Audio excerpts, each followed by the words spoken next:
I'm excited for fans to get to see this giant 4-hour movie that's completely singular to their investment. If you followed the first two movies, this movie really kind of takes you into a completely immersive scope and scale. It really does go as big as you can go. It's so epic, and it's such a giant world to dive into. And so I'm very excited for the audiences to be able to immerse themselves in this 4-hour Justice League world and experience it in a way that they would never have gotten to.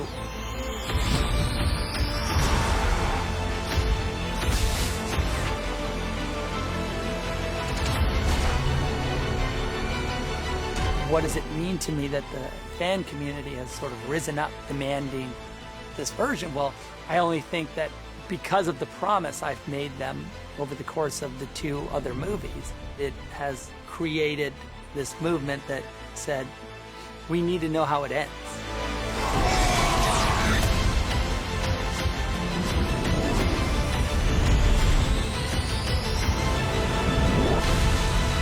You know, that was the fans' desire to see the world be richer and larger. And I think that I really took to heart because I wanted that too.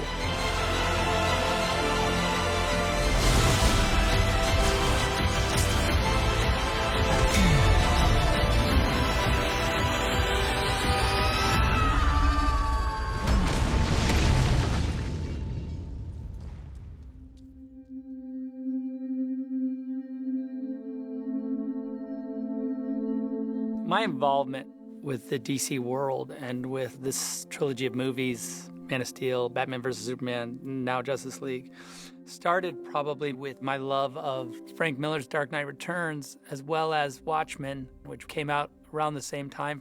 And both influenced me a great deal in, one, my love of sort of DC properties and DC as like the home of deconstructive, subversive comic books. It really influenced the way I thought about movies and the way I thought about storytelling in general. You know, I'd made films from when I was 11. Like, all I did is shoot films with my neighbors, and I just made these Super 8 movies. You know, we did like a remake of Apocalypse Now and a bunch of like, you know, it was always very, it was always super ambitious. Then I did have ambition to be an artist. I went actually to a school in London called Heatherley's School of Fine Art. And so I was really interested in the human form, and I think that it's made its way into my movies a little bit.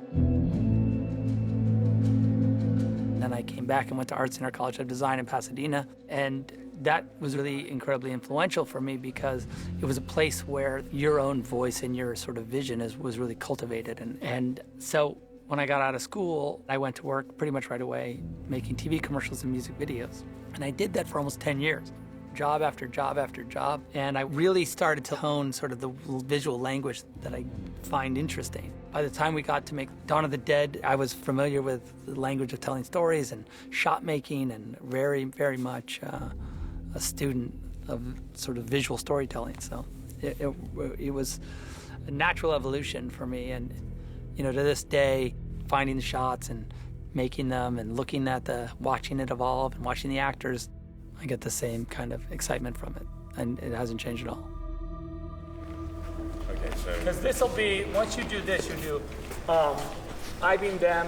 You're going to have your run-in with Cyborg, where you boom, pound him, yep. and then stop Wonder Woman from bushing you. Yep.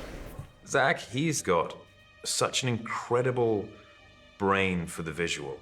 When you see him piecing this stuff together, it really does look incredible. And you see his concept stuff, you see him drawing his shots up, he has everything planned out in his head before we get there, and it's remarkable to be a part of, to see him weave this magic and set everything in such a way that it fits his vision perfectly.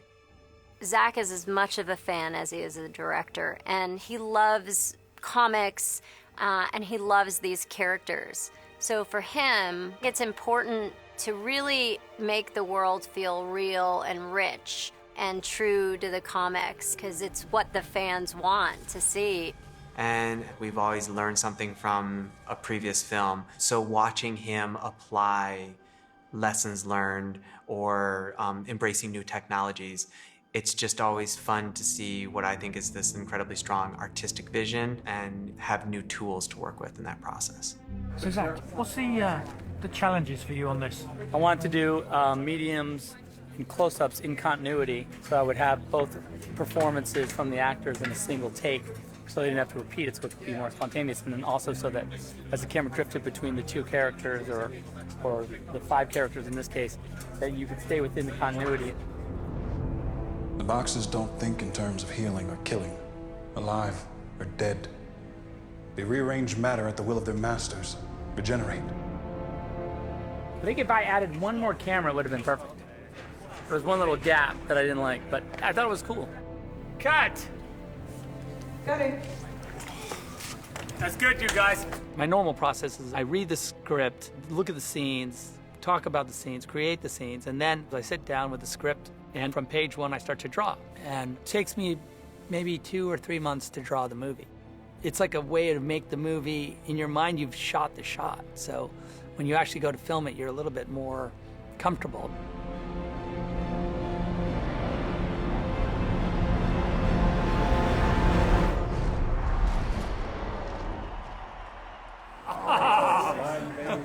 I didn't want to lose the ball this time. No, it's good. You know, they're very good about making sure that we get exactly what it is that they've envisioned. You know, so you know the way they set up all these shots, it's so specific and so well thought out. All I have to do is just step in and breathe and be. Everything that we work in, we're stepping into his drawings. And so you're like, can I see this scene before we make it? And he's like, sure. Beautiful drawings. This is scene 132. Camera's moving like this, and we see camera's gonna come around.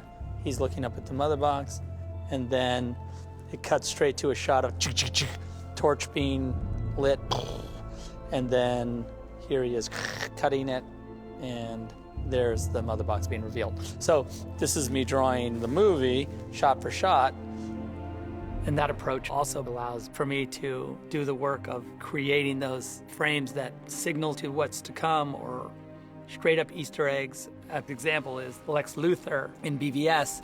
You know, his number on his jail outfit is a Star Wars reference.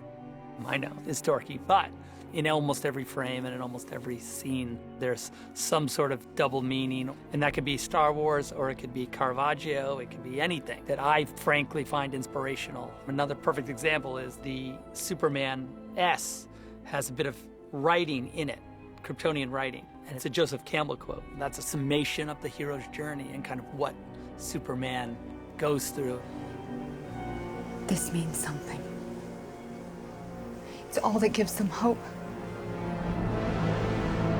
All those things are slightly subversive, but definitely with the goal of making sure that the movie have a deeper impact on you. And I think that the fans that connect to that, they take it to heart and they make it their own, and it becomes really personal to them, as it is to me. You just have to decide what kind of man you want to grow up to be, Clark, because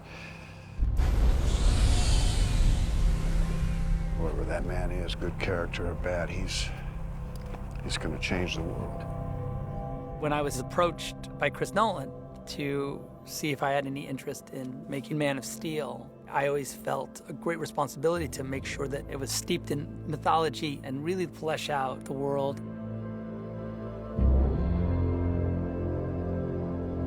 For me as a filmmaker, and for me as sort of student of comic books, he's totally American mythology on like an epic scale. He's an immigrant and he's an orphan and he's trying to find his way in the world and what is his purpose. But is also just like a good guy from Kansas, and just how he interacts with the world. You're definitely finding the way in for a modern audience. So I read the script, and David Goyer had written a really cool script, and I worked on it a bit with him, and, you know, hired Henry, and, you know, the rest of that is history. Now, at the time, I did have sort of an idea that if there was a sequel, how it would progress, you know, because my thing is that, you know, you try and do all your ideas in the movie that you're working on, and if there's a sequel, then the uptown problem of that is that you have to come up with more ideas. But always with this eye on You know, what would the world be? I think even in Man of Steel, there's a sequence where Zod and Superman are fighting just briefly in space, and they hit this, there's a satellite. It has like a Wayne Industries logo on it, because I wanted to say that, yeah, you know, it's a bigger world than just Superman.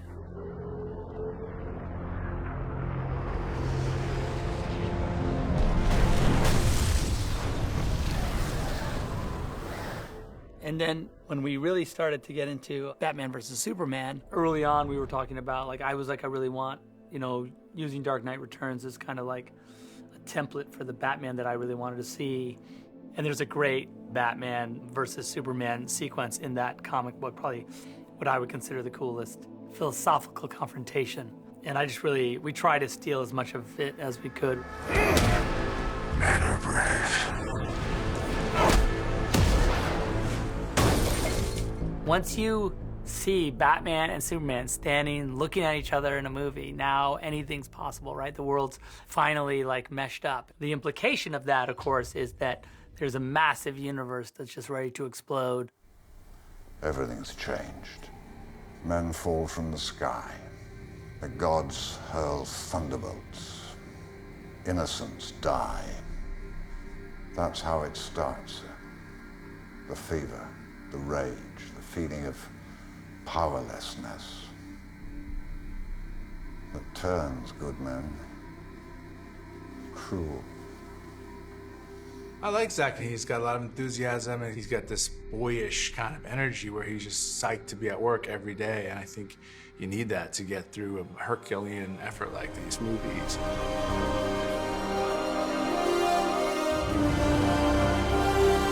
Ready? Okay, let's go. When I'm on set and we're shooting, it's a fun atmosphere for me.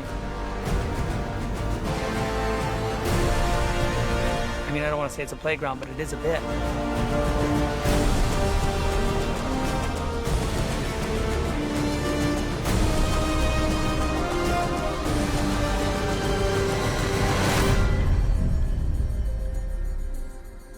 You know, just over the course of making these sort of epic movies, you know, you get closer to the actors. I do count them all as friends, you know. I've known them for a long time, Henry the longest. So it's been a fun evolution, you know, and to see them from, you know, the first time we did the casting, you know, with Gal to now she's like, you know, the world's Wonder Woman in a pretty epic way. And seeing Jason's audition to be Batman. Alfred, enough. The police weren't getting it done. And I was just like, okay, that's awesome. This guy's amazing. I got to put him in the movie. When Zack came to me, like when I got called in the room, I can't even tell you. I wish he had a camera rolling, because the last thing I expected him to say was Aquaman. I'm such a fan of Zack's casting choices, and if you hold up a traditional picture of Aquaman, he might not have been the person that looked exactly like that illustration, but I think in spirit and heart, in terms of his energy, he embodies everything that Zack wanted to tell with that character. And he told me all these ideas that he had, and I was just blown away. You know, what he was going to take, just the tattoos, and how he wanted to use me as the indigenous person, and he's let me incorporate a lot of my ideas into it, as far as like working with Michael to build the clothes, everything. It was an honor, and it's all coming together. How great's this? Perfect. Yeah, I know, right? It's like perfect. Okay, also then at the end... The cast is probably the funniest group of people you could get together in one room.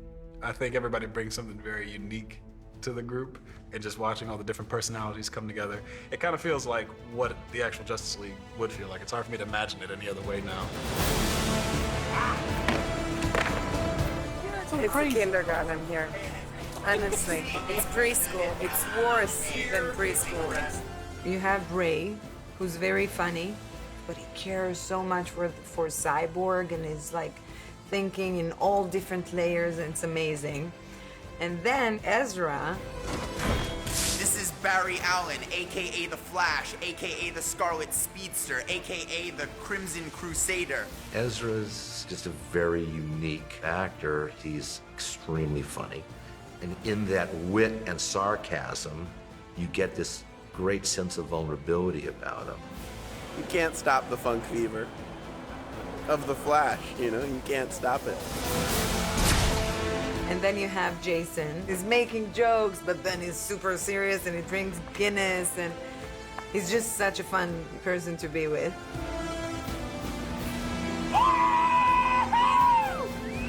Yeah! And Henry, he's so good. He's polite, he's kind. He's like Superman. To play a superhero, it's not like any other acting job. You know, most actors, they come to work, they do their job, they play a character, and then when the movie's over, that's it. But when you're playing an iconic superhero, it's a bigger responsibility because a kid doesn't know the difference between, oh, this is Henry the actor and this is Superman. No, he is just Superman. I've enjoyed playing that character of hope and optimism, inspiration and example. And it's just been great playing opposite these wonderful actors who do really embody their characters. They know exactly who their characters are, where they come from, what they're doing, and they've added their own flavor to each one as well.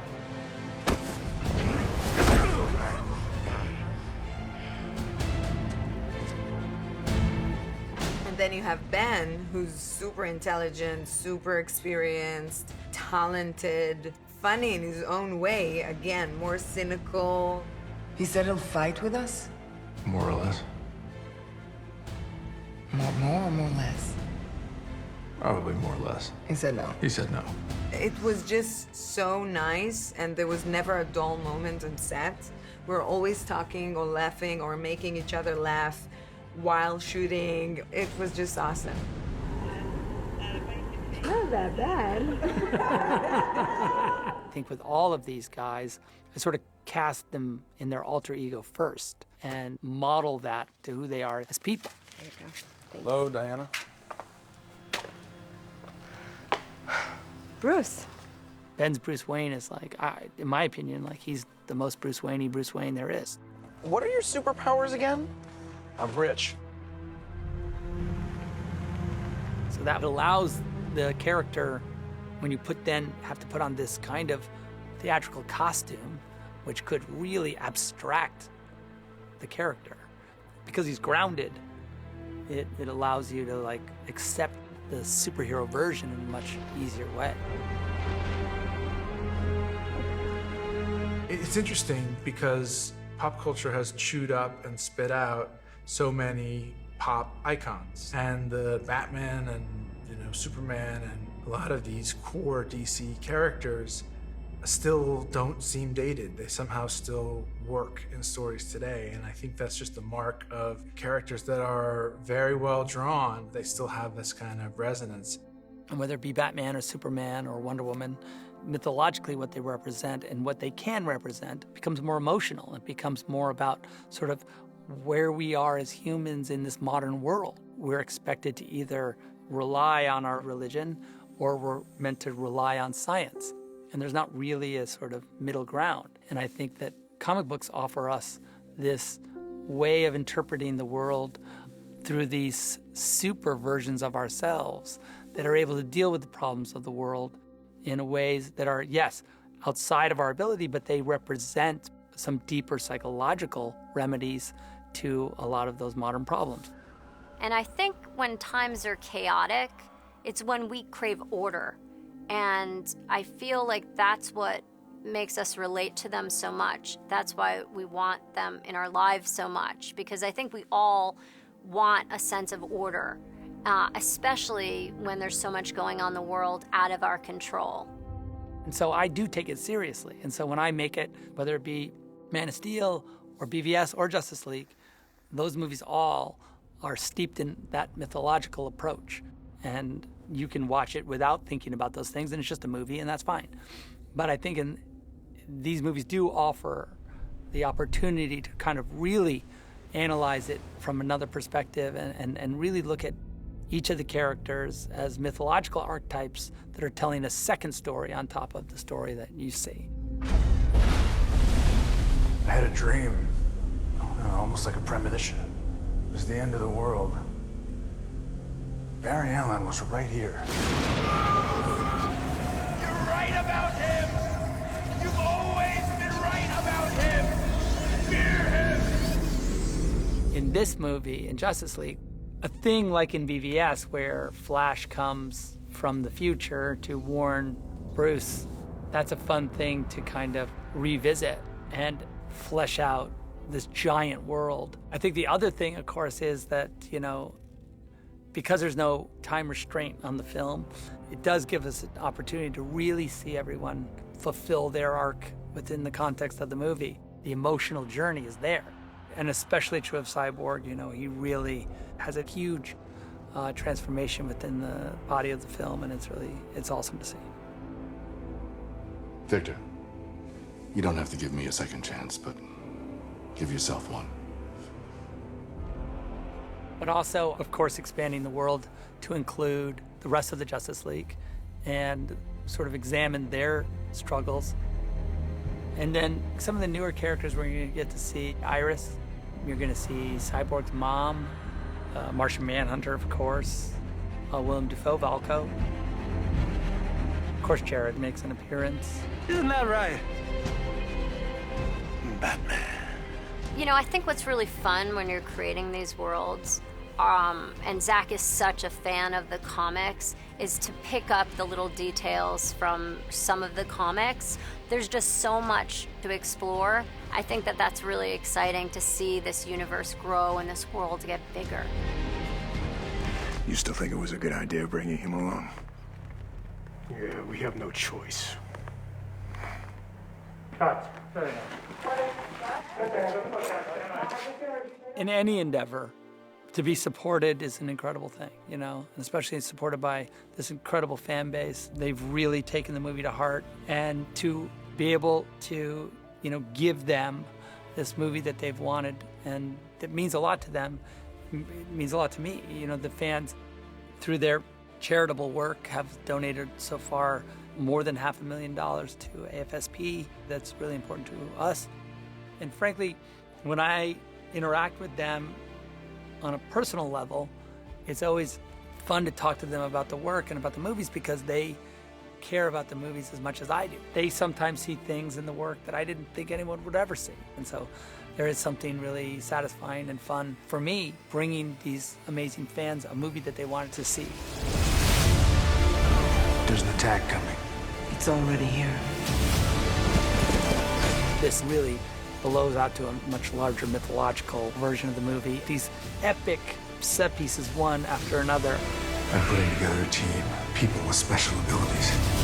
And it's this amazing trajectory because as he was deconstructing the heroes, he finally gets to bring them up to all their glory. And it's really what he wants and how he wants to see them. And I know he's super excited to bring that to the world. Kal-El, no! It's a really epic gods fighting gods scale. So that's what I'm excited for fans to get to see. They will stumble. They will fall.